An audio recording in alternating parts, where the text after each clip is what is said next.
तुम्हाला माहीत आहे का भारतीय संविधान लिहिण्यासाठी बाबासाहेबांची नियुक्ती कशी झाली? भारतीय संविधान लिहिण्यासाठी इंग्रजांनी कॅबिनेट मिशन पाठवलं होतं.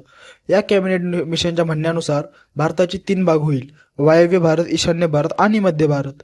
यानुसार 389 जागेसाठी अप्रत्यक्ष निवडणुका घेण्यात आल्या. त्यामध्ये काँग्रेसच्या 204 तर इतर पक्षांच्या 185 जागा निवडून आल्या. या निवडणुका जुलै 1946 मध्ये झाल्या होत्या.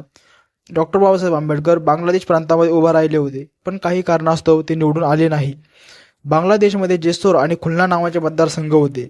त्या ठिकाणी जोगेंद्रनाथ मंडळ निवडून आले होते, पण बाबासाहेबांसाठी त्यांनी राजीनामा दिला आणि बाबासाहेब तेथे निवडून आले.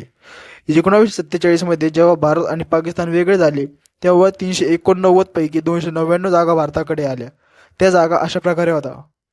यामुळे बाबासाहेब पाकिस्तानमध्ये चालले गेले, पण विभागणीनंतर गांधी, नेहरू अशा मोठ्या नेत्यांनी मुंबई मतदारसंघातून निवडून आलेल्या एम.आर. जयकर यांना राजीनामा द्यायला सांगितला व बाबासाहेबांनी बांगलादेशातून राजीनामा दिला व एम.आर. जयकर यांच्या जागेवर मुंबई मतदारसंघात आले.